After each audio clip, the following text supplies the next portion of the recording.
I'm market analyst Michael Filighera of Traders Helping Traders with the Eye of the Storm podcast, helping you make informed trading decisions for the week ahead.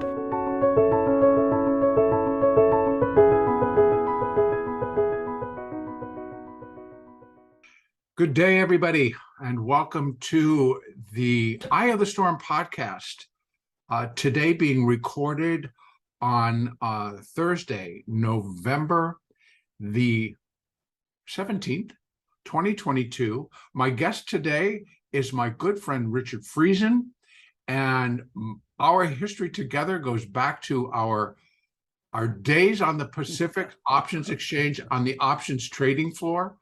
And we have shared memories and everything all grouped together because it was many years together.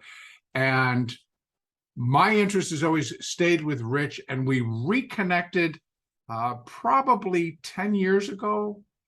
And because when the floors decided to they closed, basically, Rich went off floor, I went off floor. I went off and set up a home office and continued to trade. And Rich furthered his studies in neuropsychology, which again drew me right back into conversation with him many years later, as I find it to be an extremely important subject, and hence the reason that I have an interest in doing today's interview and discussion with Richard. So what we want to talk about today is, of course, a little bit of Richard's background. We want to talk about My Muscles Academy, which always sounds like a little bit of a strange name, but it has a lot of significance, and that is Rich's company where he does all of his work. And then lastly, I want to be able to include today some of the great work that you've done that sits available on My Muscles Academy, but also an extremely interesting and valuable book for those that choose to read it, and that is Rich's latest book called Conversations with Money. A private conversation with money. Private conversations. You don't even have to share it. There you go. But thank you for that correction, Richard, and welcome. Thank you. Thank you for being my guest today. You know, one of the things about our connection is that on the floor, character counts. If you deny trades, if you don't act honorably, eventually the floor culture just kind of squeezes you out, because so much money is just traded by voice command. And so as a result, getting to know you in that very visceral way has really been wonderful and is the foundation for our current great relationship. Thank you. Thank you. So take us back. I know, because as we know, we both are retired, and I understand that it's like sometimes somebody says take you back, and it's like, how far did you want to go? But just a little bit of a background on how you stepped into this world of trading. Oh my gosh. I had a friend, Joe Ritchie, who eventually built Chicago Research and Trading. He passed about almost a year ago now. But I knew I wanted to be in a world. I had finished my master's degree in clinical psychology. And again, this is really important about mindset. I didn't feel worthy enough to go to Chicago and join him. He said, come on out, Rich. And that was in the early days of CRT. And that cost me a lot of money. My mindset and internal limitations. I have to be worthy. So I went to Merrill Lynch to learn futures trading. And then from there, I felt I had a choice. I had a background in the trading markets. I leased my own seat on the Chicago Mercantile Exchange to trade the S&P futures. I moved moved for the summer to Chicago, took the family out. And once I got there, Joe said, oh, why don't you just work for us? So that is the start of how I got into the market. And I don't know why, but Joe, my first day on the floor, he put me in the middle of the S&P futures pit. For those of you who don't know, there must have been, 300-400 people there yelling and screaming. People had worked there for years, people in ethnic cliques. I mean, it was a brutal place. Here was Rich Friesen. I didn't know the hand signal, and I was there to hedge hundreds of lots of S&P futures to offset the option deltas. Well, that lasted about 4 days before they realized that wasn't working, and they put me in the S&P options on futures pit. And hence it all began. Just give us a hint. What year was this? That was, see, 1984, maybe. 84. Yeah. And in the options pit, one thing that I should say, that the trainer there told me after a week that I was the worst trainee he had ever had. Yeah, we've all had those people in our lives. Well, he was right. I don't argue with it. On that particular day, but since that time, many things have changed. Many things have changed, and it was driven by persistence, resilience, a desire to know myself, to continually self-correct. And I think that's one of the messages that we can leave with your audience. Yes. And I find that, well, one of the areas that I want to kind of talk to is like, you and I both come from a trading floor environment where there were pits, and trust me, the word pits is being kind, because it was an accumulation of people, again, coming from many different areas and many different ethnic backgrounds, and we're all getting put into a pit with the same thing. We all want to make $1 million. We all want to be the most successful that there is to be. And on the Pacific Exchange, which is where I started, and I know that you came out, that when they first decided to open up an options exchange here in San Francisco, they did try to figure out how they were going to get market makers to come and trade to get this all going. And at the time, there was the thought about, we'll go and try to import from Chicago. And they were like, why would we want to go there when we've got it all happening here? So I know that the original administrative people for the options exchange went to Reno and Las Vegas. And they ended up recruiting gamblers to come in and make markets in the options. So the original pits were extremely interesting, to say the least. And over the years, of course, that has evolved and that has changed. And then again, over the decades, since the floors have basically disappeared, it has evolved and changed again. Yeah. And what I've admired about your work is that it evolves with, because it's the basic problems that people confront about themselves, about trading, about money, about different obstacles that can stand in one's way, even when they have the best intentions. And I know that your work basically started on the floors as a market maker, and that when you were here in San Francisco, you started your own group. And you caught my attention because I remember being on the floor going like, wow, he's training these guys and he's doing something different, because I never had met where your market makers that you had trained were calm. They actually didn't yell. They actually didn't get pushy. They actually didn't get insulting. And they just were very focused and made money. Day after day. Day after day, they made money. So congratulations on putting that training together, by the way.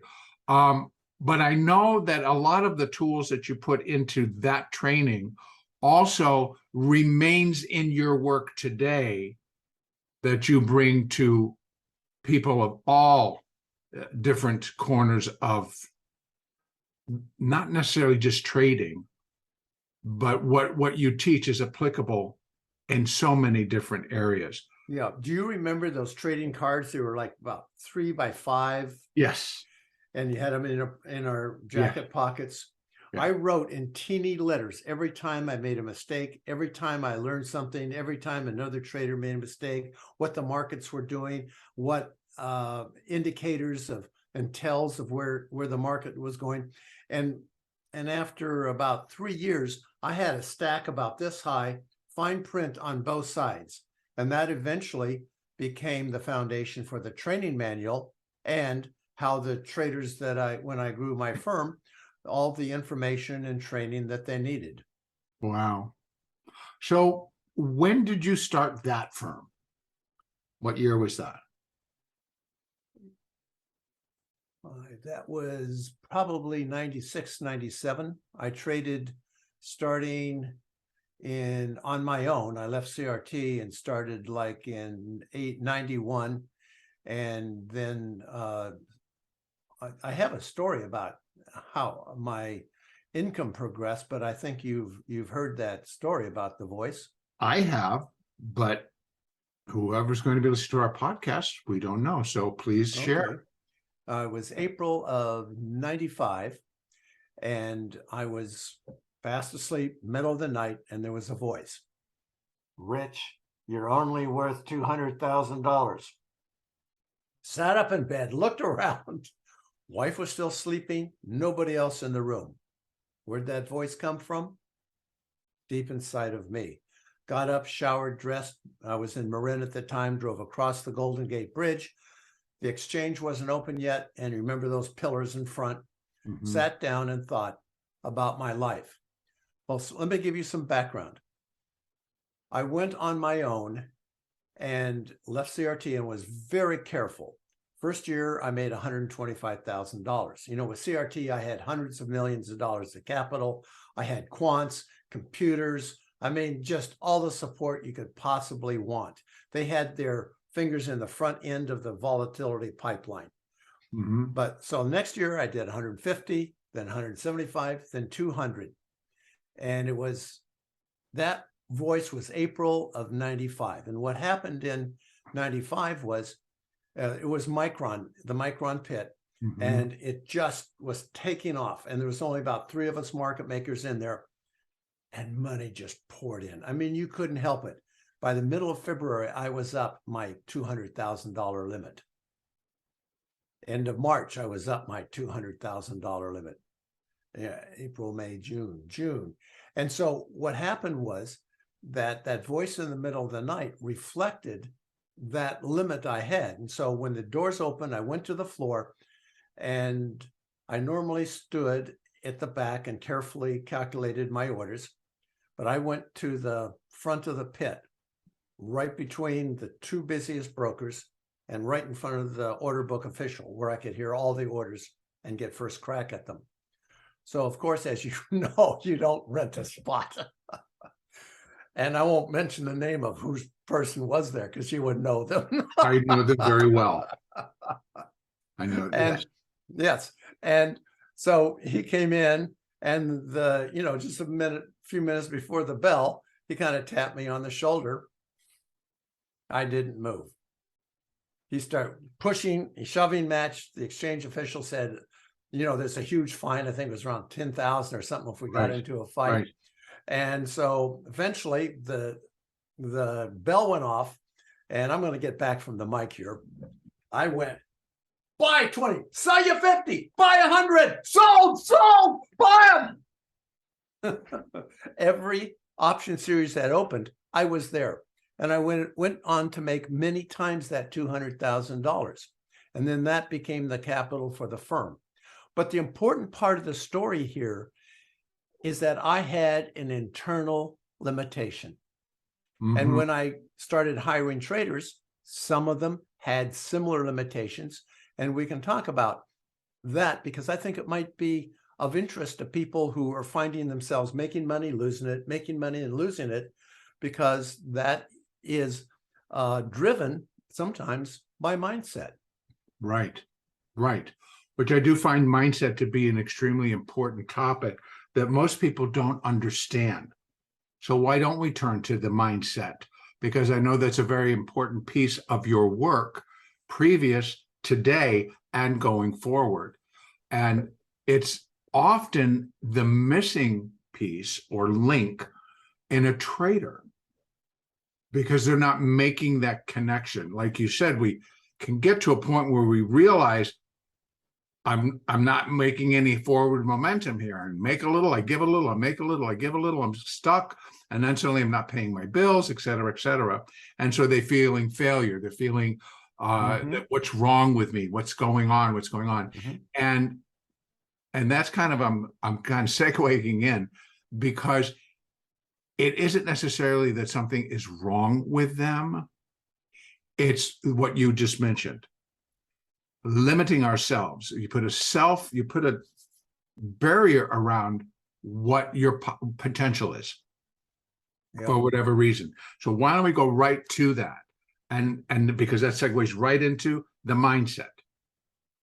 Yeah. So the barriers, if I have a graphic called the confidence circle, a new trader starts out, wow, I've got this. Sometimes they're engineers, sometimes they're statisticians, or they're technical people, or they come from a completely different field. They say, oh, I can learn this. And the thought is, I can learn it like I can learn programming, or I can learn a skill or carpentry or anything like that. I just got to figure it out. So then they make, sometimes, in fact, beginning traders make a little money because they're looking at the pattern fresh. They don't have any ghosts in their closets, none of the fear, and they're just la-di-da. And sometimes they can do okay. And then they take their first loss. Oh my God, my dream. And sometimes the dream is my dad will respect me. I'll get the Ferrari, the mansion. I'll have my friends will think I'm really as smart as I am. I will prove to myself that I'm a really awesome person, or whatever it is. So as every tick is a referendum on their deepest core, how they value themselves. And so when you're in that, under that kind of pressure, how can you make money when every tick against you goes, ooh, you're unworthy, you're unworthy. So that's the first stage. And then the next place is, okay, I've got to get a strategy. So then they work, they get indicators, they follow somebody, they buy a strategy, and it may even work for a while. Yes, I've got this nailed. I'm going to be okay as a human being. Then, of course, at some point, the strategy, the market, what I call the market mood shifts, and the strategy doesn't work, and then back down. Oh my God. Then they realize, well, in certain markets, certain strategies work, and other market strategies don't work, or you need a different strategy. So then they get much better at looking at the type of the market and doing a lot of things that you do, is really looking at the charts, the order flow, and all that. And they internalize a lot of the market patterns and are able to bring the right strategy to it. And eventually they get to the place where they say, I don't need this to fill my heart's desire, to fill that empty spot in my heart, to fill my dream. I don't need a magical strategy. I have enough interactions with the market, enough data with the market, that I can now do pattern recognition, apply the right strategy, and I have a confidence in myself, and I don't need to know where the market's going. I don't need to be right. I can just be here. Wow. And then that stage is where they can start making consistent money.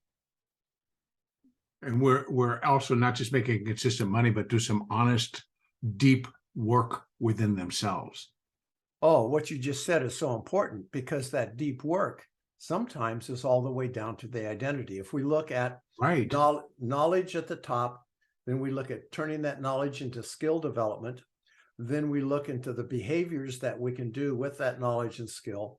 And those are held and founded by foundational beliefs about ourselves and the world. And at the bottom of that is our identity, how we are in the world. And when you're struggling, at those deepest levels, and then you try to fix it with strategies or technical indicators, when the real issue, like, look at my life, what I said. The problem was not knowledge, not skill, not beliefs, not behaviors, but it was worthiness. So when we go all the way down to that level and clean it out, then we can come up and use all that good information that we've accumulated. Right. So it's really a combination, your work, and your life's work. Of course, the success was in trading, and that gave you a wonderful life. And Yep. by the way, most people don't know, a beautiful home in Marin, which you sold, but it was up on top of the hill, up top of a mountain, and it was on top of the absolutely mountain. perfect. It was gorgeous. But Been there. grandkids trumped the house on the hill, and we're now in San Jose, closer to grandkids. And then and a whole new venture. A whole new venture. But what I find fascinating is how all of what we've just discussed, as brief as it is, in compacting all of that, because it's years, folks. It's years of work, years of study, years of putting all the pieces of that puzzle together. But from that, and likely leaving the floor, as we all did, which then drove you to your path where you began to develop Mind Muscles Academy. And I remember when I first heard the name of your company, your site, and I thought, it's kind of interesting, but maybe a lot of people are going to go, what? Oh, ha, ha, ha, ha. But the reality is, it's very serious. It's it's like, if we don't spend time on developing our minds, and if we're using mind muscles, it's like, no, there are no muscles. We have a brain. But if we don't develop that brain, if we don't use that brain to help us develop other areas, then success will continually elude many people. Yeah, muscles is a great metaphor for how we can exercise our brain and improve it. You know, that exactly. That neuropsychology has taught us that our brain is malleable, that we can create new neural connections, new patterns. And as a result, we can create the mindset that is the foundation for successful trading. Right.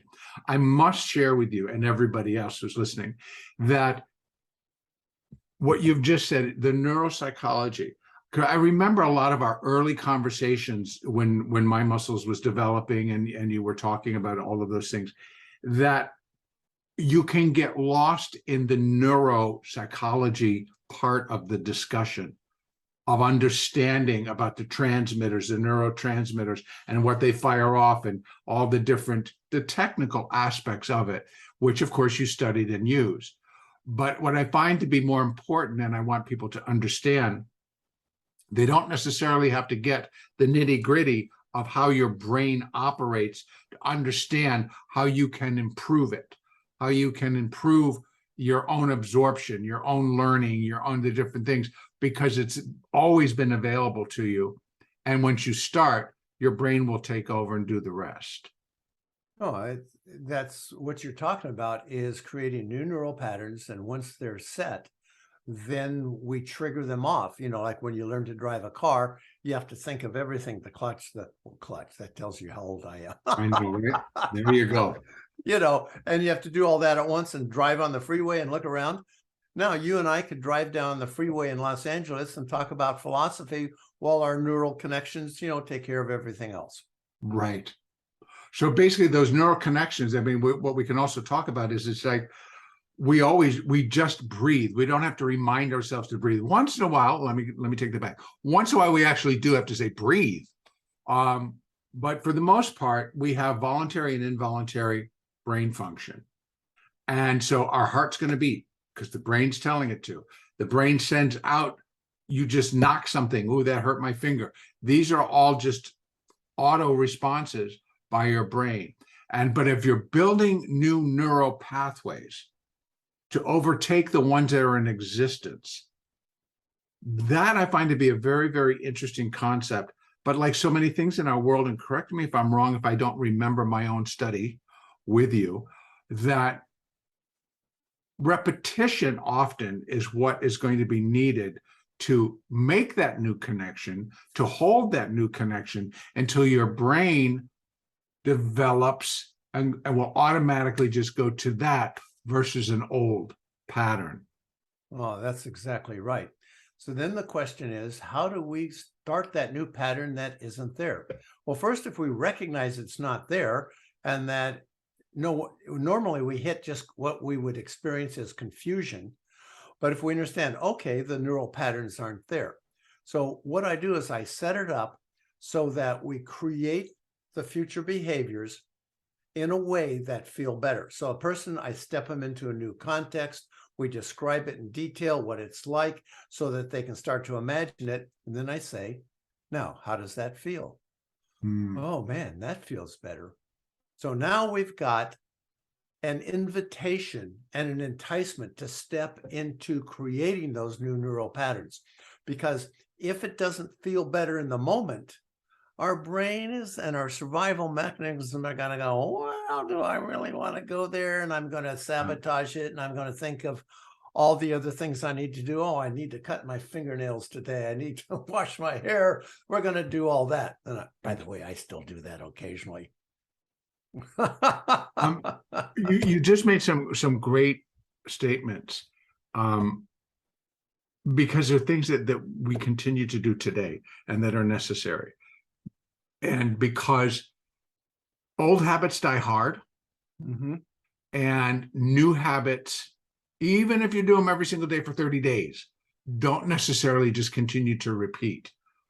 So how and where did you bring in, and for the lack of a better word, because I just have to relate it to myself, old tapes? The old tapes that, Rich, you're only worth $200,000. Right. That's an old tape that came in Yes. from Yep. somewhere out of your past. And those old tapes, folks, now I call them old tapes, but they're things from the past that continue to come in today, even when we reach levels of success. Especially when we leave. Thank I, you. I didn't want to we go there. can, we, I okay, was go going to let ahead, you do keep that. going.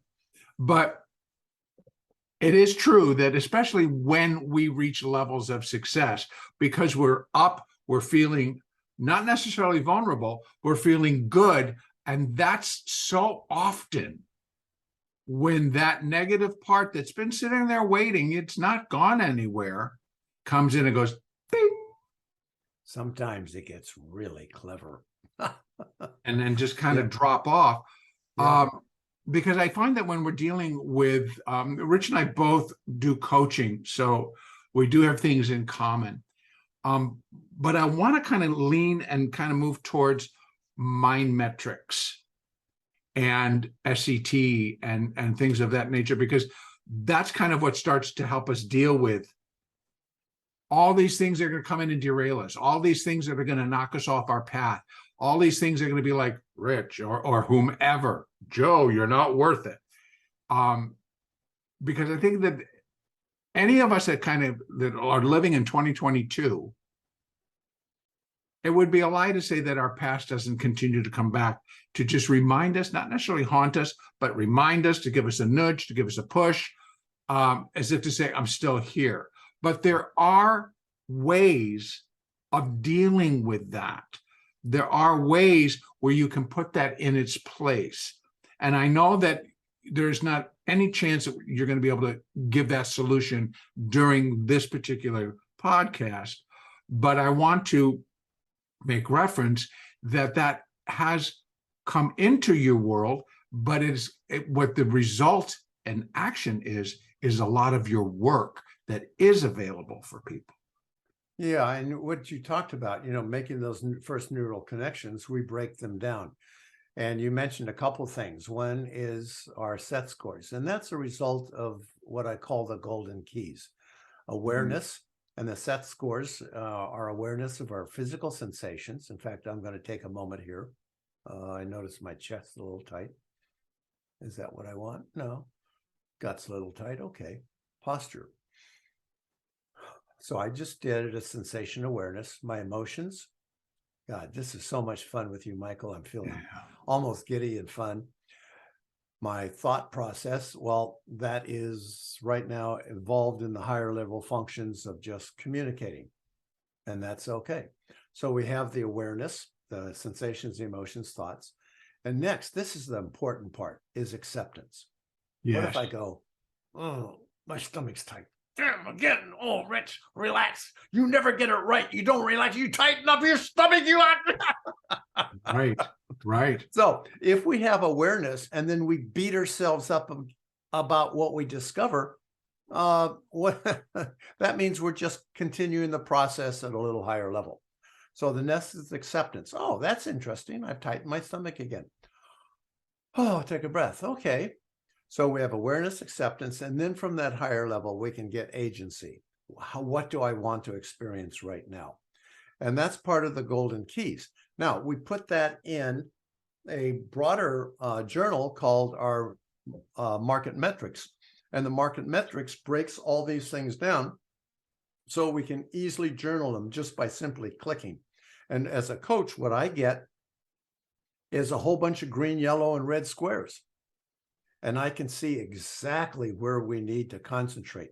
And if you're doing this by yourself, you can see immediately what is costing you money and where your money is being made by looking down the column from your set scores to your actual behaviors in the market and the things that you used to do and behaviors that are better. And you can see the impact on your P&L directly. Oh, Yes. One of the nice things about trading is, it's the same functions, whether you're an entrepreneur, whether you're in a job or career, or you're a mom or dad, or whatever it is, all these things are the same, but trading gives you that immediate feedback. Bang! It sure does. Oh my God. Bang! And Yes. it's no excuses. There's no fuzziness about it. It's not 5 No. years away. It's No. bang! It's immediate. It is immediate. That is so true. In fact, please make that point again. Yeah. Bang! Yeah, you're so correct that there's so many things where it could be delayed reaction, and so many things where it could be like, oh yeah, you deal with it later.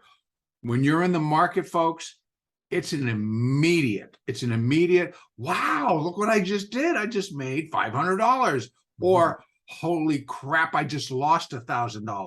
Mm-hmm.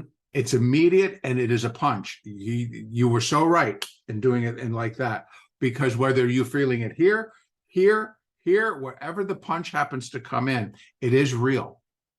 It is real. And gives you multiple feedback. It gives you a lot of data very quickly.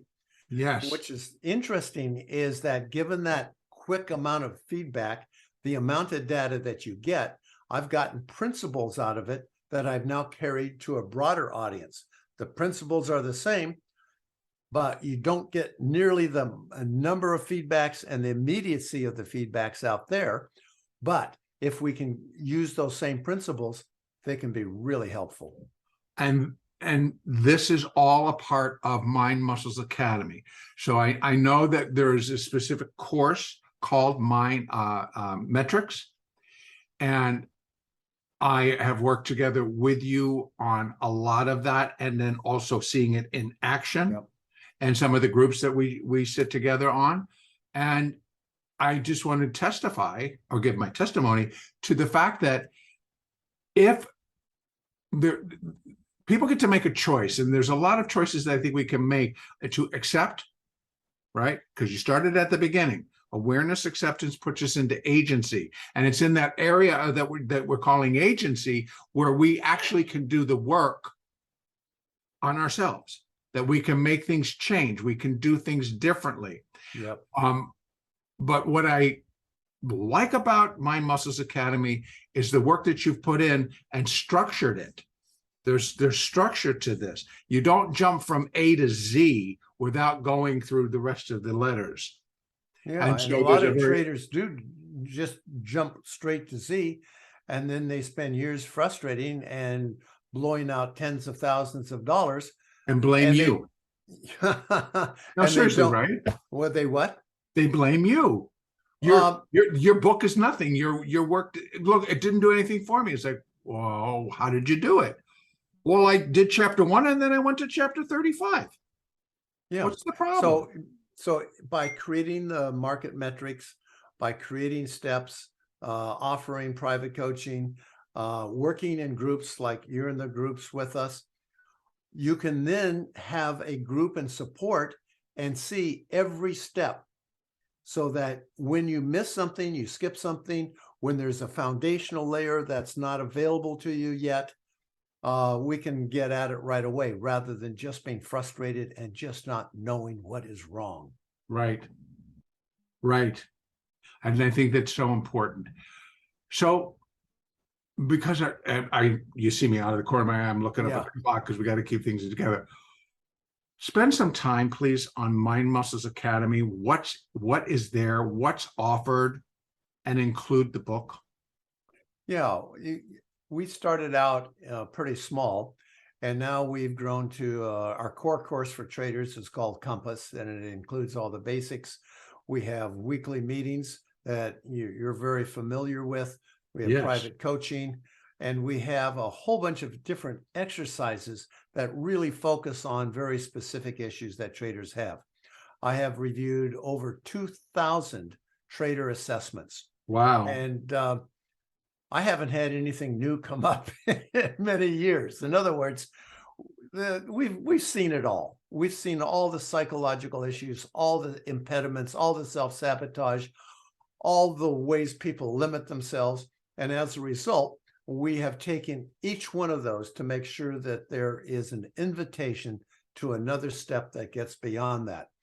And what I've seen, because as I mentioned, of the frequency of feedback with traders, I've now expanded those core principles to everybody. And I wrote a book called A Private Conversation with Money. It's on Amazon and other major sellers. And that looks at our belief system around our worthiness, around money, our beliefs around money. We absorb so much crap from our culture, from our parents, from our job, from our educational system. Especially now, our culture is so split around money and economics that if we absorb it, we start to think, oh my God, what can I do that's right? And as a result, we limit our energy. So what if we were in rapport with money, meaning, and wealth? And the book then takes Joe, a character, a journalist, and takes him through all the major steps that I've discovered that how people stop themselves and how to invite them into a world of rapport with money, meaning, and success. Right. And folks, I want to tell you, and I've read the book. I helped edit the book. You did. I've been involved.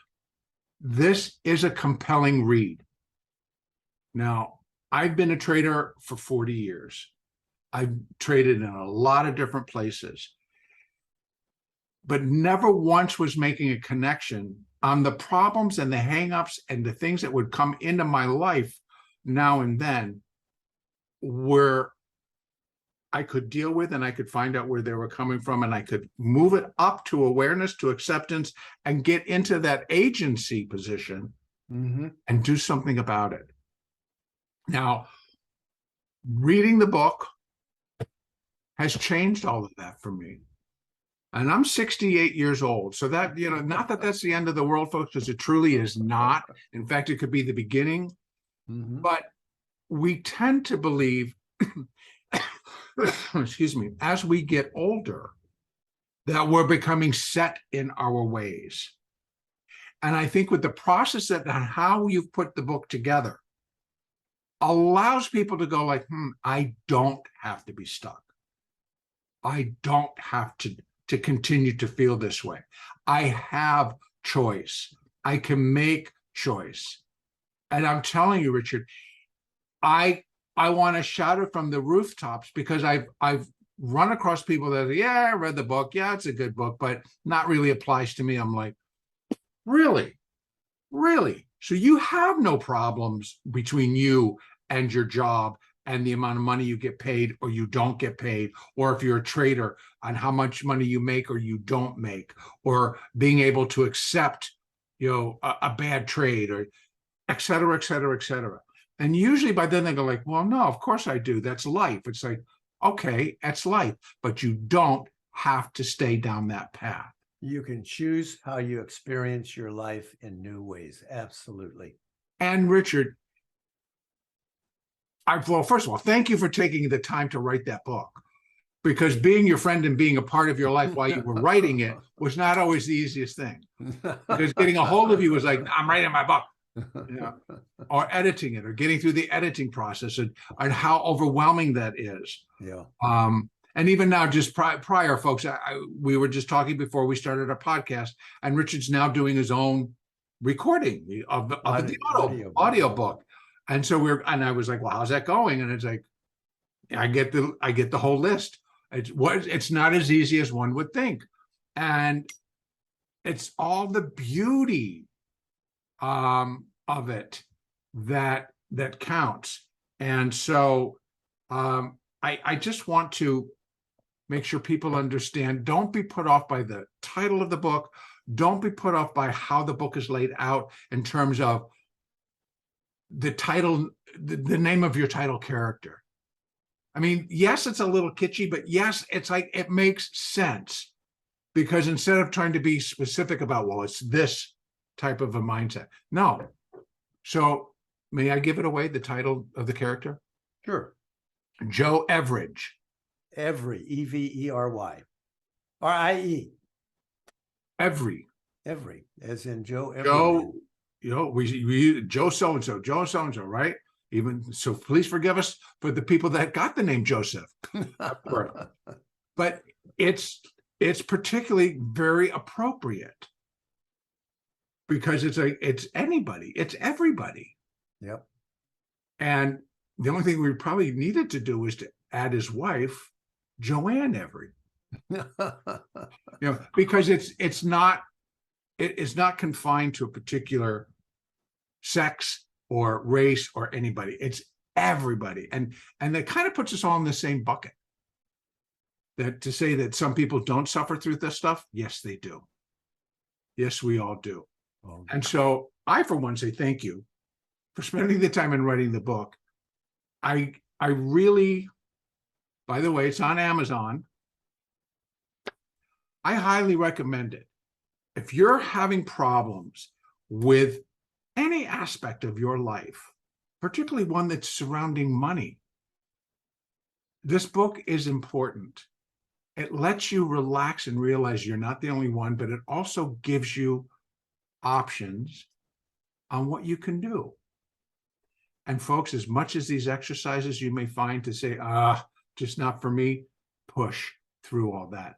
Do the exercise. Those are creating the new neural circuits. Not only are you creating a new neural circuit, you're getting in touch with parts of yourself that have haunted you for a long time. I did. And I'll say straight out, just so everybody understands. It's like, yes, I've had a tremendous amount of success in my life and on many trading floors. But yet, when I sat down and did what in the book, it's the 3-chair exercise. That's all I'm going to say. It was better than eye-opening. It was expanding my mind. It was like, wow. And Richard and I did it together in a group that we all participate in. And one of the comments that you made was like, wow, that's a whole different voice. And it's because the freedom of being able to recognize and allow that voice, which is here, to actually have its own self. Opened it up for me to go in and deal. Now, folks, it doesn't mean that like day 2, it's like, oh, that voice is gone. That's never going to come back. No, these are all parts of us and there's much more involved. But it's a start. It's a starting point. And I know it's the people that I've recommended to the book, I'm hoping that they've come and they've purchased the book and just read it for themselves and take these exercises seriously, because they are useful. They do have a purpose. But I think it really comes down to making a decision is how strong do you want to make a change? How strongly do you want to get in touch with what's really happening? And I think each one of us has to make that decision on our own. So as we wrap this up for today, First of all, thank you ever so much. Again, Richard and I have been friends for a very, very long time. And so we could go and talk for another 2 or 3 hours and we wouldn't be bored. No, you're certainly not. We have plenty that we talk about. I will try to, but let us know. It's www.mindmusclesacademy.com, or do we could shorten that to mindmuscles.com. Mindmuscles.com. Well, actually, for traders, it's mindmusclesfortraders.com. That takes you directly to the trading stuff, so you can focus on that. For people interested in the private conversations with money, in fact, what I'm going to do is you can go to conversations.money/Michael.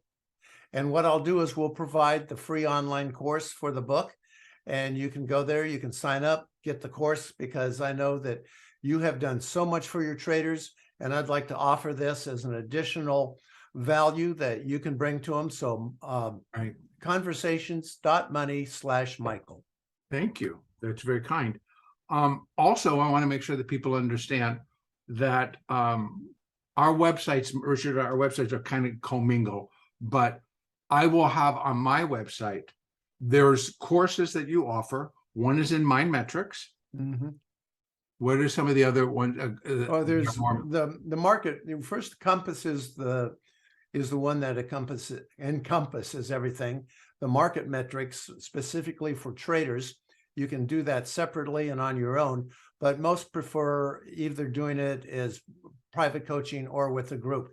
And if anybody's interested in a group specifically for traders for next year, let me know. I'm thinking about starting one up. We have one now called the Wealth Workshop, which, Michael, you're part of, and been doing just great contributions, by the way, but that's for a broader audience. So I'm thinking next year, let's focus on traders and let's get this done. So you can send me an email, rich@mindmuscles.com, and I'll make sure you get notified if we start that up. Thank you. And also, friends, you can also send something to me, and my email address will be all over this, so don't worry about that. But Richard, thank you. Thank you, Michael. Thank you for coming and spending some time with me today. Yeah, we always dig down. What I appreciate about you is getting beyond just the surface and just beyond the obvious things, that advice for traders. And you really make a positive invitation to get down to the things that really matter. So thank you. Because you're welcome.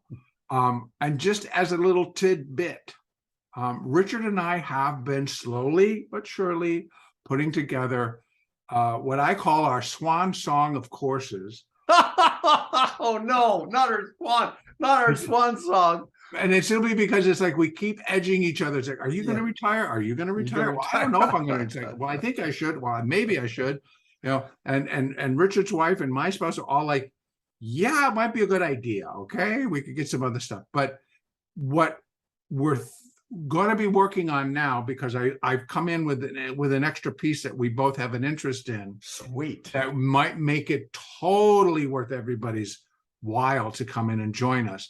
But it's going to be a group of courses that one could be picked and chosen and put together. And it will include coaching with Richard or coaching with me.